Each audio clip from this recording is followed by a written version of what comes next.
The first story that will probably greet you as you look at it is the shock for gamblers as bet lines have been blocked. So a number of about 27 betting companies have had to, their numbers will be blocked in terms of their pay bill. And the Daily Nation here tells us their conditions for license renewal has to do with tax compliance, obeying the law, liquidity, as well as performance. That story you'll get the finer nitty-gritty details on the Daily Nation, but on page 4. 27 betting pay bill companies. Pay bill numbers will have to be shut down, whether using Safaricom, Telkom, or Airtel. Dr. Alfred, let me begin with you. Just a general overview with the fact that have we as a nation become a betting nation, a betting empire? And you know, this is coming at a time when we are enjoying the AFCON games. Yes. Honestly speaking, I think I agree. I think we are a betting nation, sort of. We become a betting nation. Yes, and maybe allow me to put on the spot. The media really has been the sort of the main contributor. Not contributor, but conduit for this. Yeah, yes, because every time you listen, either you are on TV or you listen to the radio, there'll be some form, one form or the other of winning something. You know, call in, have some, what do you call it, toll-free SMS that allows you to win at some point. So I think, really, honestly speaking, I think we have sort of changed our psyche, right, to expect just at the comfort of my seat that I can make money just out of chance. And you know, I don't think we can depend on chance in this life. We must work hard. We must put in the effort. So I see where this is coming from. I think you see even in the communities that we come from. The other day I was in Nakuru and for a meeting in Nakuru for a whole week. And every evening would have some form of physical activity at Afraha Stadium. The most interesting thing is that one of the stands in Afraha Stadium would be full of young men and women. Right. And when we tried to find out what exactly they were doing, they were accessing free Wi-Fi that was around Afraha Stadium, and the biggest contributor for them was betting. So I thought maybe we have a problem. So I see where this is coming from. Right. Yes. David, you seem to be agreeing with him. Do we have a betting problem here as a country? Absolutely, yes. But I think more importantly, we have allowed these betting companies, all of them, to literally blackmail this country. So it's about time someone showed them where the buck stops, that you know what, you can't also have your way around and convert our young generation to addicts. In fact, they should be made to pay for rehabilitation. They should actually be made to establish rehabilitation centers. In the UK, actually, they've started rehabilitation centers for people addicted to gambling. So, done by the gambling firms themselves? By the firms. And that notwithstanding, they must pay the tax. Whatever, whether it is 40, 50%, they must pay that. So we need to borrow a leaf from UK? We must get them. Like yesterday, let them build rehabilitation centers. Right. That's where we should start. Yes, and then regulate them, you know, like make it so hard for them to do business. Okay. Yeah. But then again, one would argue, Sally, that these people have brought employment. In terms of also revenue, one of these betting companies, I will just hold the name, last year made 15 billion Kenyan shillings in terms of their profit, and they ended up paying about 6.2 billion in taxes. I mean, that's money we've injected into the economy. So then how do we balance between that entertainment, that gambling, and the business part of it? I have a different opinion. Go ahead. I would say that we've become a gambling nation. And I wish to blame the system. The systems in this country is rotten. Because they watch this happening, and then now when it gets out of hand, then we start raising our voices. What would you want to see the government doing? They should stop it from the inside. I mean, they shouldn't let it go, and then now when it has injured so many, I've seen even people committing suicide because of losing, because of betting.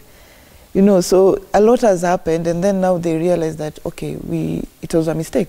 But they saw this happening.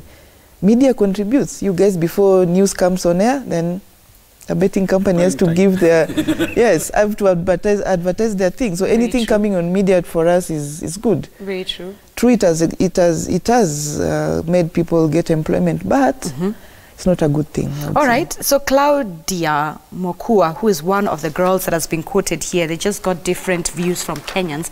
She says, and I quote, "I don't support the move, but the government should have instituted some control measures to manage betting. It's a multi-billion shilling industry and needs control." Gilbert, where do you stand?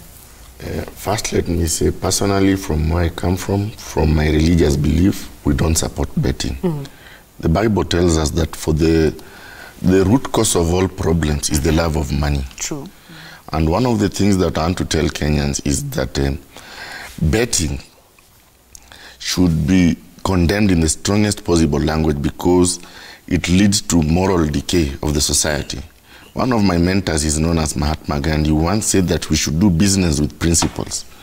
You cannot be doing business of selling body parts and say you are doing business.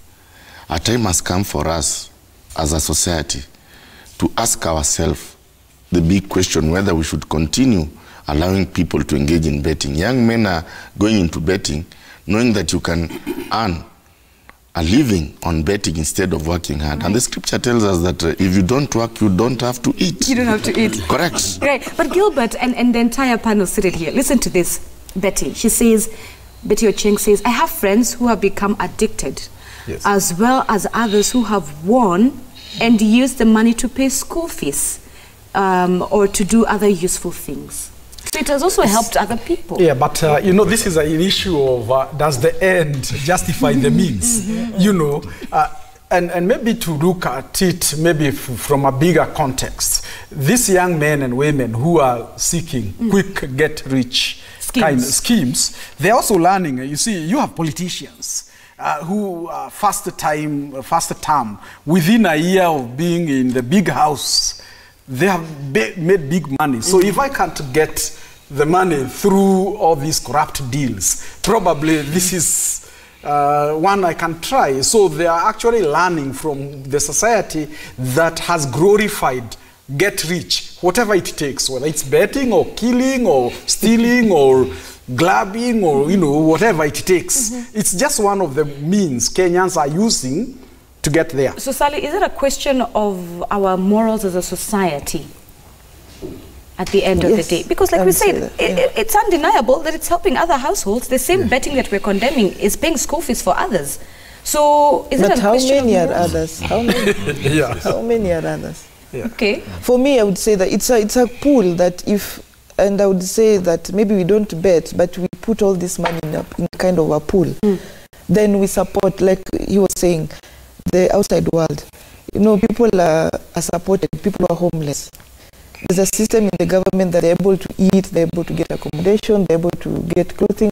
So the same can happen to Kenya. That shows us that we have a lot of money in this country. If all of us can contribute a little bit, but it's put into proper use, not that everyone contributes and then I'm given 20 million as one person, and then what happens? Dr. Alfred, what is it about betting that becomes addictive? What does it do to your mind, to your psychology? Just walk us generally through that, not in depth, but just help us understand, why is betting addictive? I think addiction is linked to, I think psychologically is an issue of trying to get a reward. So it's sort of like you get into a routine which then becomes a habit that is geared towards a particular outcome. So you get hooked. I think some of the factors that make you get hooked onto it is I think the betting companies make a big deal out of the relatively small proportion that makes a winning. So psychologically, they sort of get it's ingrained into you that I might as well be one of the ones. I may be the same. Yes, I may be the lucky one. Yes. So that puts you into a certain path that I didn't get today. Probably I get tomorrow. So I think it's an issue of your mind being tuned to, you stand a chance of getting this reward, So you progressively you get so much into it that your mind is turned that if I pull out now, what if I stand to win tomorrow? Then you don't win tomorrow. Right. So you think, actually, I have not won today, then I'll probably win the next day. So it becomes, adrenaline. Yes, there's an adrenaline sense to it, the psychological mind shift to it. So I think you basically get yourself into it progressively until a situation whereby you almost can't do it without it. You can do without it. All right.